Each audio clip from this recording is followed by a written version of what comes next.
بسم اللہ الرحمن الرحیم۔ محترم ناظرین کرام، السلام علیکم۔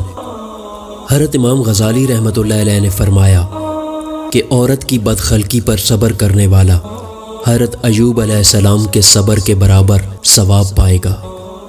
خاموشی بجائے خود ایک عبادت ہے۔ تکلیف کی زیادتی محبت کی کمی کا باعث بن جاتی ہے۔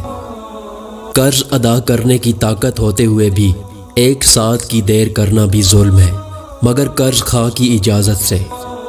اللہ تعالیٰ کا ہر فیصلہ عقل و عدل پر مبنی ہوتا ہے، اس لیے کبھی بھی حرف شکایت لب پر نہ لاؤ۔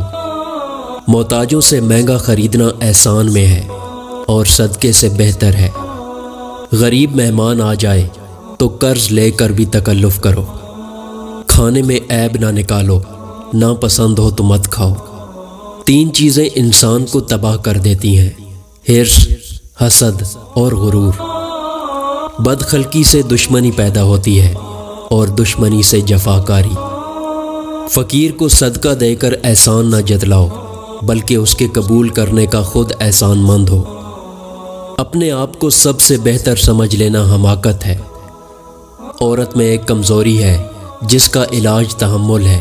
اسے رنج نہیں دینا چاہیے، بلکہ اس کا رنج سہنا چاہیے۔ انسان کا سب سے بڑا کارنامہ یہ ہے کہ وہ اپنے دل اور زبان کو قابو میں رکھے۔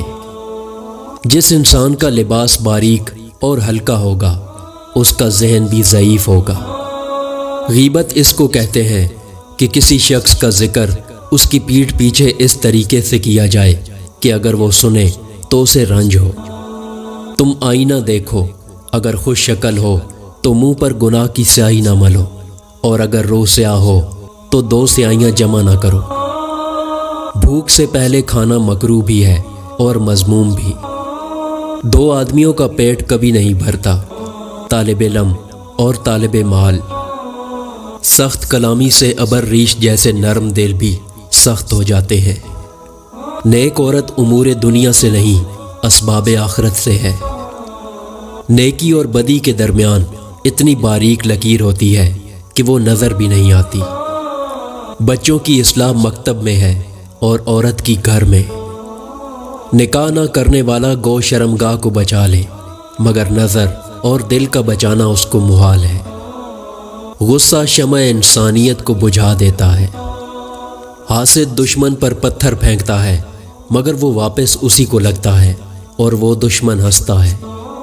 اپنے معاملات سے ہوشیار اور چوکنا رہنا اور سوچ سمجھ کر کام کرنا سعادت کی کنجی ہے۔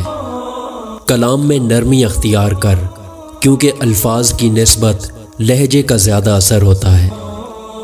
بعض احمق اس غم میں گھلتے رہتے ہیں کہ اللہ تعالیٰ نے فلاں کو دولت کیوں دی۔ دعوت قبول کرنے میں امیر اور غریب کا فرق مت کرو۔ راستہ دور ہونے کی وجہ سے دعوت رد نہ کرو۔